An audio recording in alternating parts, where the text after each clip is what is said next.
Hello and welcome to the Major Project 2 professional paper. This exercise will be due on Sunday at 11:59 p.m. of week 1. The exercise will show you how to write a professional paper. Now traditionally at the university level you would write the APA style formatting.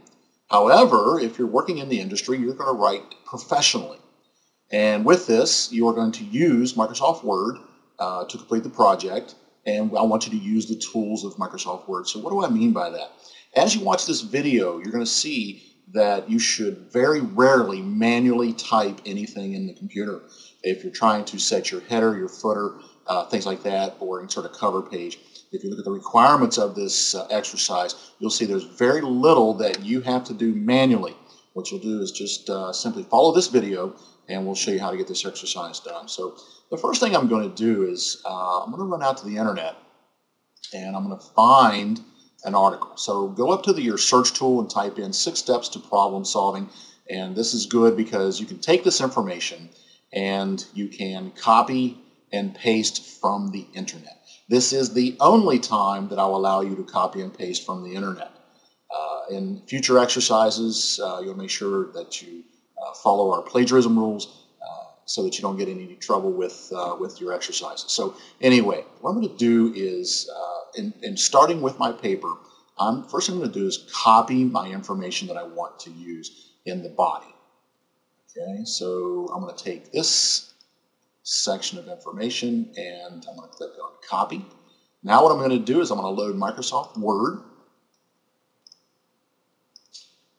Again, Microsoft Word is the application that you want to use. So again, I'm going to start out by putting my content on the screen, and I'm going to use the A. So if you right click and use the A, it'll take on the formatting of whatever font and font sizes in Microsoft Word. If you use any of the others, it'll take on the formatting from the document. So you can see as I mouse over the different paste options, I can paste it as is, or again, keep source formatting. I can merge formatting, so it's going to do a little bit of a blend, or I can tell it to use whatever I want, or just to basically keep text only. There's no formatting at all. So this is nice because it's going to drop out all of your HTML text or anything that's carried over from the website. And what does that mean? Again, if I go back to here, you can see that I'm using a certain font, I'm using a certain the bolds and everything that comes from the website is coming over, and that's actually what we call our source code. We don't want that in Microsoft Word because it'll really mess up your document when it comes to the formatting features that we're going to apply to this. All right, so again, I'm going to click on the A. Now you can see here I've got a bunch of information on the screen, and you want to kill all of your dead space. So make sure that you have no dead space on your screen. I do take off points for this. So to me, it's kind of a cheat, and it doesn't work for me. Please do not have dead space in your document. Also, when it comes to indenting and things like that, make sure you take all of that out. So again, I'm just preparing my document so that I can start applying the tools that I need for this exercise. So again, I'm going to come back up to here, and again, you want to address all your grammar and spelling errors. We're going to do that as we go through this. And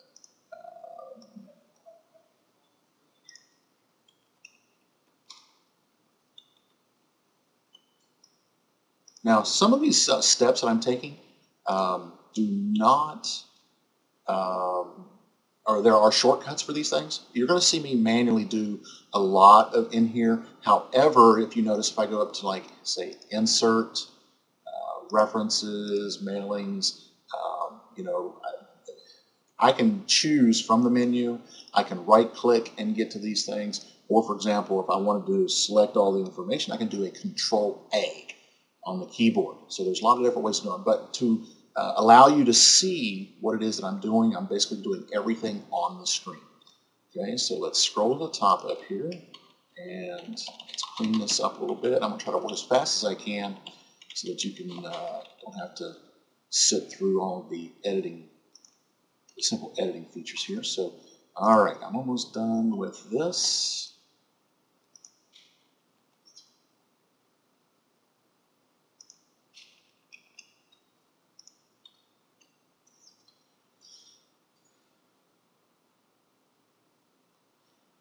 Okay, so right now I've got a pretty good looking document that has no dead space, a lot of good text, and with very few errors in here. So the first thing I'm going to do is I'm going to bold this. I'm going to go up to the Home tab, and these are tabs up here. This is also what I would call your tool belt. So if I want to edit something or whatever, I can have all this here.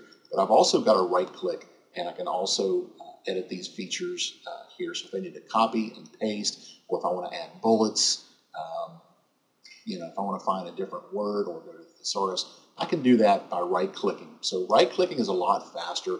It is the fastest way to accomplish anything in Microsoft Word. So if you're not sure what to do with this, and you want to do something, first thing you want to do is just right-click on it, and that'll give you some options on what you can do. If you go up to the formatting tool up here, it'll allow you to edit as well.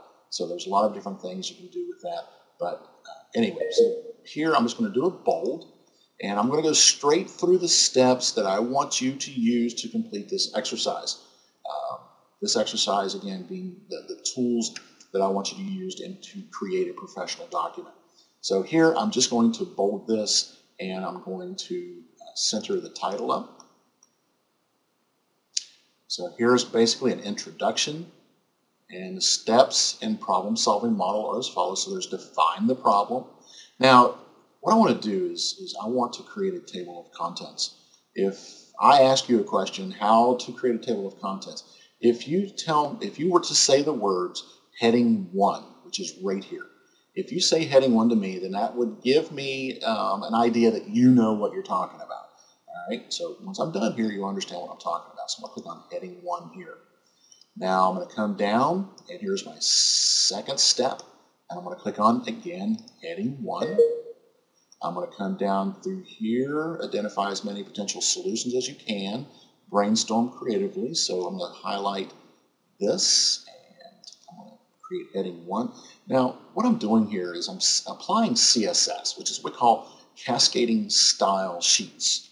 So cascading style sheets will allow me to edit this, and you can see here I've got 3 different titles all applied with the CSS of H1. Now, if you come over here and look at this little down arrow, this here is the cascading style sheet icon to let you know that this is where you can change or edit your text. And I'm going to click on this little down arrow here to bring up this menu. You can see here I've applied heading 1 to that. Now, if I right-click on heading 1, I can now go to modify. Well, I would like to have my font be black. And again, if you're wanting it to be more of an SIU color, I can come down and choose a green, slide this down to a little bit darker, and say OK. And I can say OK again. Now you'll notice that heading 1, here, all the font colors on the titles are green. So if I click here, I've got a font of Calibri.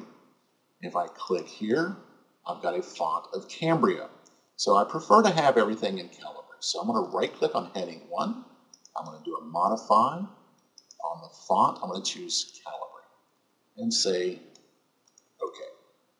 So I changed the font and the font color, and now it matches my document. So now what I need to do is come down through here and apply H1 to all of my titles. Implementation of the solution.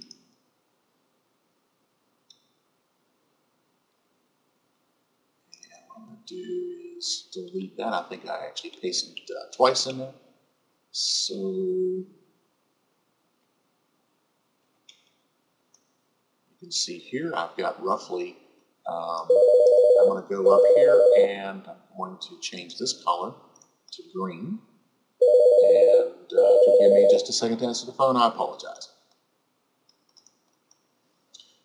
Okay, so after looking at my H1 and my title here, I'm going to go ahead and select that.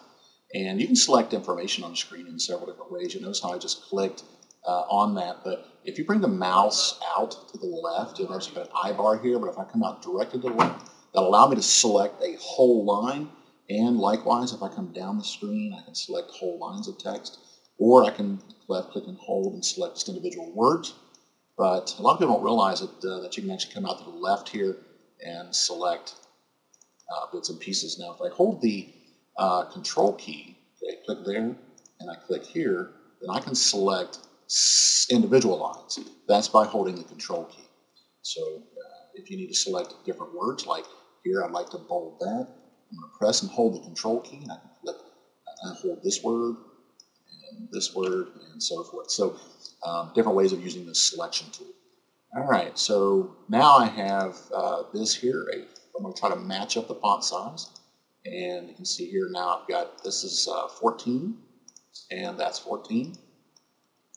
And this probably would look better if I were to capitalize the first letters of the words here to make it more like a title. Okay.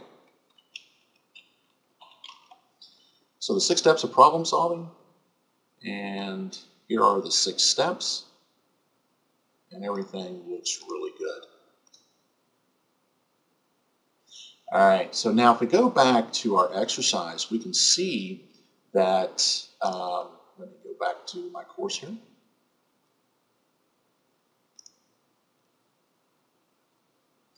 You can see that the requirements here for this exercise is to have a table of contents, TOC, also a cover page, the body. So the body we've done, works cited, header, footer, 2 pages, bibliography.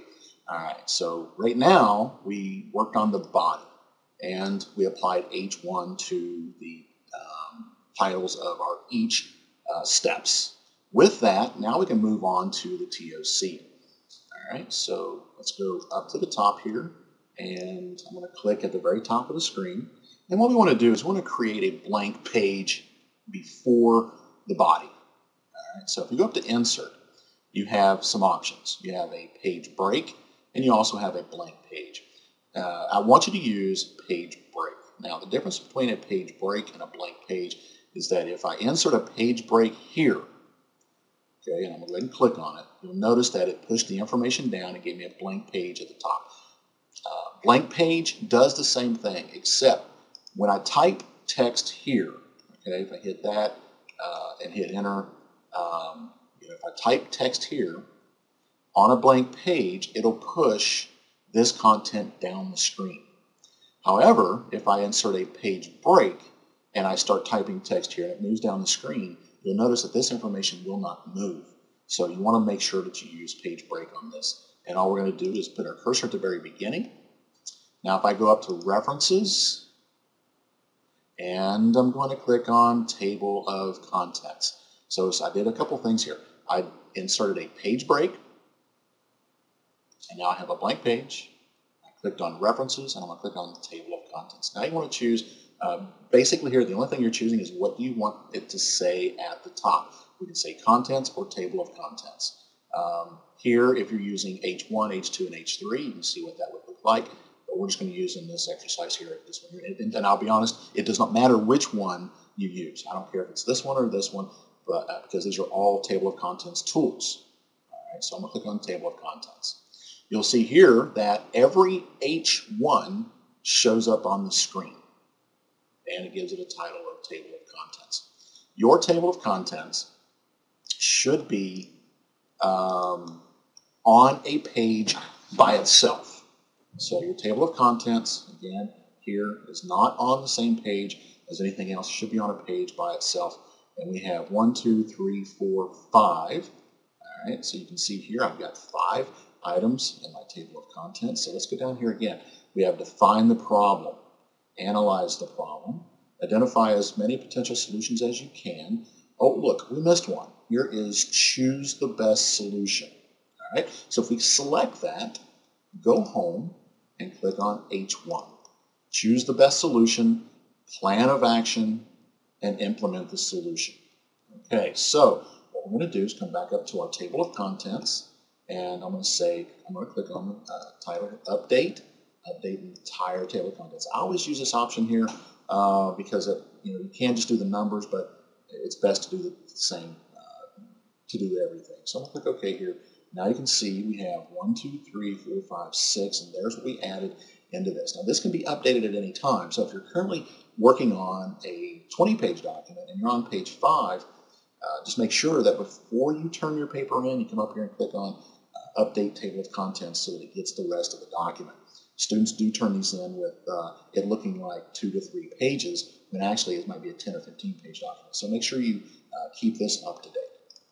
All right, so we're really good to go here as far as our table of contents. Now you can see how H1 is important. H1 allows me to modify the title here, and it's great because CSS does this, and I can change the font color, font size, but likewise it's also used in creating a table of contents. Okay, now the next thing we want to do for our paper is to insert a cover page. Now you might ask yourself, how do I do that? And you're going to say, well, I'm going to come up to insert, and I'm going to insert a page break, and you're going to come up to the top and start typing. But notice that there are other types of pages. You can also, blank page, page breaks, but also a cover page. And this here is going to do a lot for you. It's going to allow you to let your document work for you. So you don't want to put in as much information. Let the tools do the work for you. So we're going to come down and we're just going to take a look and see what we have here. And I'm going to choose, let's just choose this one right here. All right. So here's the company. And what we can do here is we can put in Salem International University. Here we can put in 6 steps to problem solving. Now you'll notice how this wrapped down to the second line. Here you want it all to be on one line. Now this is a field. You don't have to highlight this in order to change the font size, okay? Because it's a field, and as long as you're in this field, you can just hit this down arrow right here. So this is what we call shrink font, and I'm going to drop it down one size to make it fit on one line. All right, so now a subtitle for here, we're going to put in here IT 105, Computer Applications. And of course here you want to put in your name. So we're going to put in your name. And of course, we can always choose a year. And again, this is a tool, so you want to use the down arrow, April 29th, 2013. And the company address, again, you can put Salem, West Virginia here, or you can put a, Go Tigers. Doesn't matter here. So this is not really, we don't need to have an address there, but we can use that. All right. So now you can see here we have built a table of contents, and we've added our cover page. And again, to work with misspelled words, and the students do this a lot. They'll leave words like this, and to me, when I see red or green or blue, it's an automatic right click. So I'm just going to right click and choose the right word. So again, how to address issues on the screen. Obviously, if it's underlined in red, there's a problem with it, so we need to address that. So just right click and fix that. Now, a cover page is going to do a lot for us. You'll notice that these are fields that can be used throughout our document. All right, so what I'm going to do is I'm going to come down to this page here, and I am going to go up to the top and hit Insert, because you'll notice that our other requirements here, we have cover page, table of contents, body, and we can actually start working on our header and footer. So let's go back to our document, and I'm going to go to Insert. I'm going to go to Header. Now what I want to do is I want to try to find a header footer that matches my cover page, and there it is. So I'm going to click here. Now when I put that in, notice that it automatically puts in the title and year. All right. So now I'm going to double click on the screen. I'm also going to go back to Insert. I'm going to choose Footer. And again, choose the tool that matches your cover page. And it's obviously this one right here. So I'm going to double click here. So we have Go Tigers, page 2. And you can see here, now if I go double click on the screen, now these will fade out on you. It's because they are a header footer, and these will show up on every page like this. So no matter how many pages I have, I will have the same header and footer. So turns out for a very nice document here. All right, so you can see if you understand the tools, you can create a very nice professional paper pretty quick. So let's take a look at our next requirement here. And the next requirement would be maybe a works cited page. Okay, so works cited, and you'll notice I'm going to go ahead and edit this. And I'm going to take out works cited because works cited and bibliography are one and the same. So I'm going to submit. All right, so let's start working on our bibliography. Now, what we want to do is figure out, okay, what are the steps to creating a really nice bibliography? Well, what I can do, since I've pulled my information from the internet, I need to create what we call an inline citation. All right, so I'm just going to come down to the bottom here and single space out, and I want to insert a citation. So I'm going to go to References, Insert Citation, and Add New Source. Now, the information that I'm wanting is going to come from the internet. So let me go back to the 6 steps of problem solving, and I want to use all of this information here. Okay. And we can see that the author here is G-I-C-E, that's his name. So I'm going to put in his name. Okay, so the name of the web page, again, I've identified here his name. This is the name of the web page. Okay, so again, this is a page. It's not the name of the website. The name of the website is going to be blog.gice.in. All right, so let's go back to here and name of the web page. I'm just going to copy and paste that over. And I'm going to go up and copy the URL, paste that in. So this here is going to be blog.gice.in. And I don't see a date or anything referencing here the date. So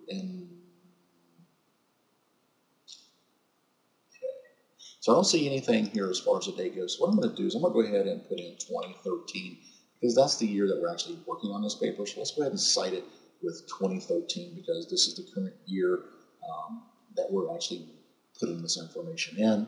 So we're going to use that, and I'm going to say OK.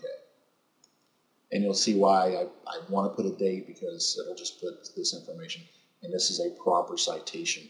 Now this is, again, an inline citation. Inline citation is citing a source inline, stating that this information came from this here. An inline citation is going to do a couple of things for you. First off, it tells you that you've cited a source. And secondly, it's going to allow you to build your bibliography. Now, you notice if I come down this page, I have nothing. So I'm going to hit Enter. Now I want to insert, again, another page break. Your bibliography should be on a page by itself. So I've got a blank document, blank page here. Again, this is the last of my text. And I'm going to come to this, and I'm ready now to build my bibliography. So let's go back up to the top and click on References. Let's click on Bibliography. And again, you can have Works Cited. You can say Bibliography. It doesn't matter. I tend to use Works Cited. And now you can see Works Cited, and it's going to put in the information. It's building basically an APA-style format for you. You do not have to type all that in again or worry about the formatting of APA style because it does it for you. So that's a good thing to know when you're writing future papers, is that if you build inline citations, it will build your bibliography for you, which is, again, that's the bear behind some of these papers and formatting it. But you'll notice here I had very little to do with actually having to put that in. So, all right, so I've got my bibliography done. Let's go back to the internet and take a look at the rest of our requirements for this paper. And we have our cover page, table of contents, our body, header, footer, and we have our bibliography. Now what we need to do is put in a couple of images. So I'm going to go out to the internet, and I'm I'm going to do a search for problem-solving images. Here's my return. So I'm going to click on this link.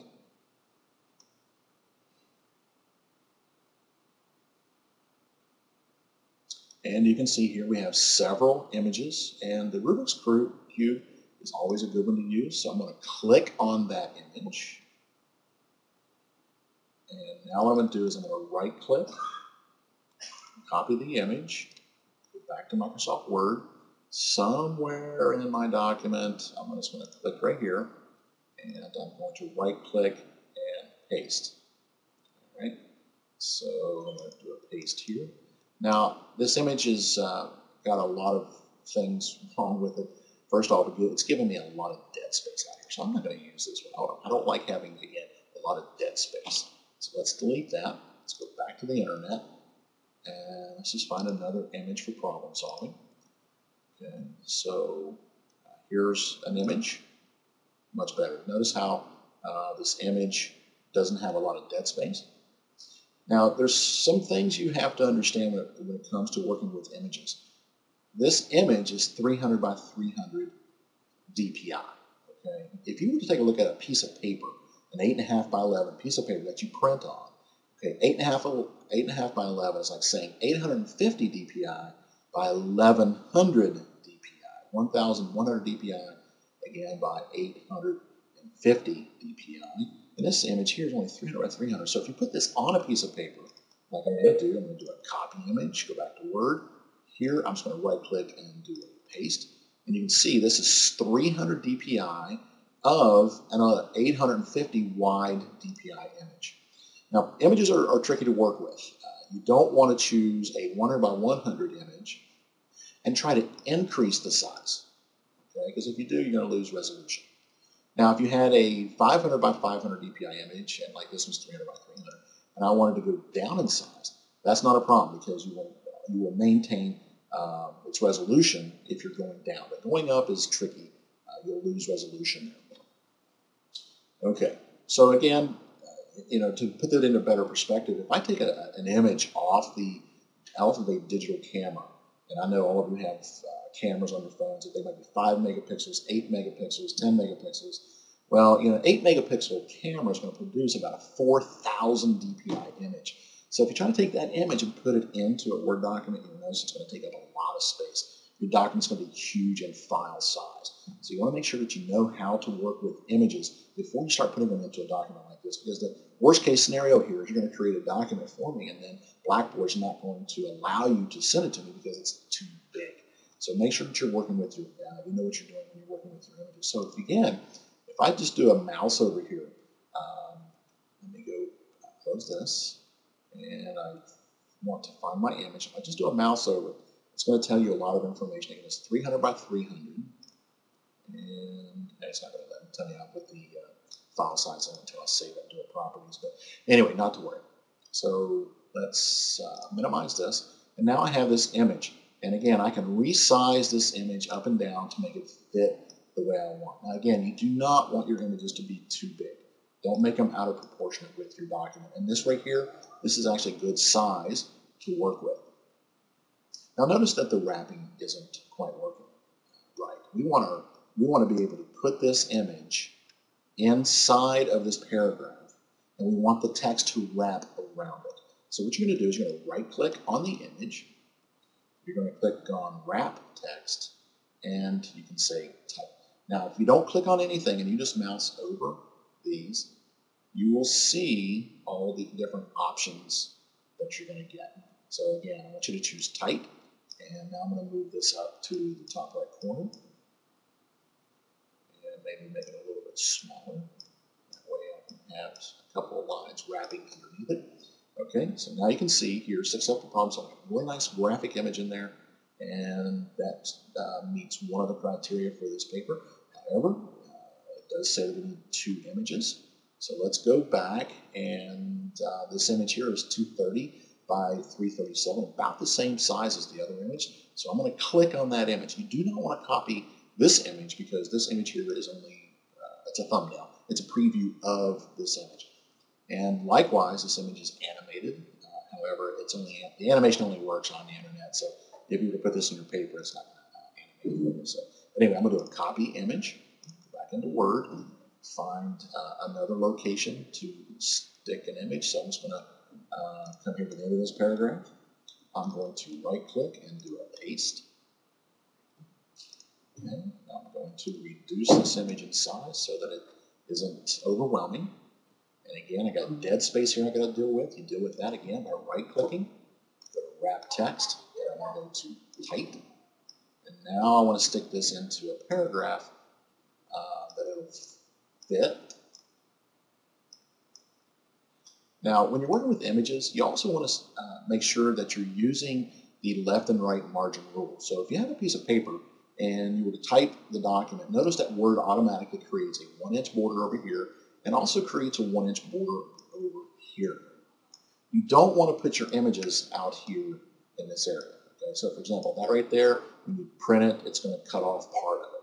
But that's out of bounds. It's almost like playing basketball. You have the line that goes around the court that tells you it's out of bounds. But this is the line here going vertical, up and down.